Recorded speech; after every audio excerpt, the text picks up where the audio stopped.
Bonjour docteur Guillaume Bouguin de Bretagne, Rennes, qui va nous parler d'un premier poster extrêmement intéressant sur l'histoire naturelle des fistules dans la maladie de Crohn, qui est une pathologie extrêmement invalidante et finalement méconnue.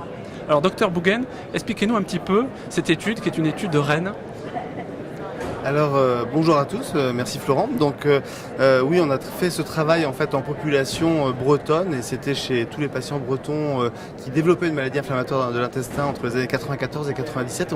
On a suivi en fait ce que devenaient tous ces patients et sur cette population, on s'est particulièrement intéressé aux lésions anopérinéales de la maladie de Crohn et deux messages en fait importants qu'on retrouve.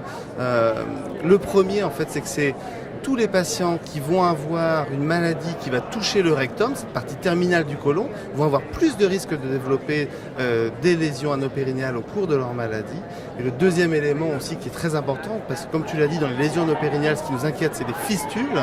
Et les patients en fait qui ont des ulcérations, des lésions de l'anus non fistulisantes, vont avoir plus de risques, quasiment 100% de risque de développer des fistules derrière l'apparition de ces ulcérations. Donc c'est deux messages très importants qui nous font dire que quand on a une atteinte du rectum et quand on a des ulcérations, ces lésions au niveau de l'anus, on a tendance à vouloir traiter les patients efficacement, j'ai envie de dire, et ne pas méconnaître ces atteintes.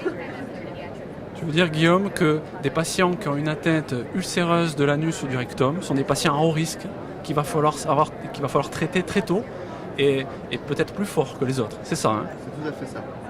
Et ce que tu sous-entends, c'est peut-être qu'il va falloir utiliser ces anti-TNF-alpha d'une façon assez précoce dans l'histoire de la maladie. C'est ça, Guillaume? C'est exactement ça, mais ça reste encore à prouver. Qu'ils vont modifier l'histoire naturelle de ces lésions. Donc peut-être, possiblement, c'est notre fort sentiment, mais ça reste à prouver. C'est ce qu'on fait en tout cas à Rennes. Et Guillaume, dis-moi, est-ce que tu pourrais nous dire la fréquence de ces lésions anopérinéales au cours de la maladie de Crohn?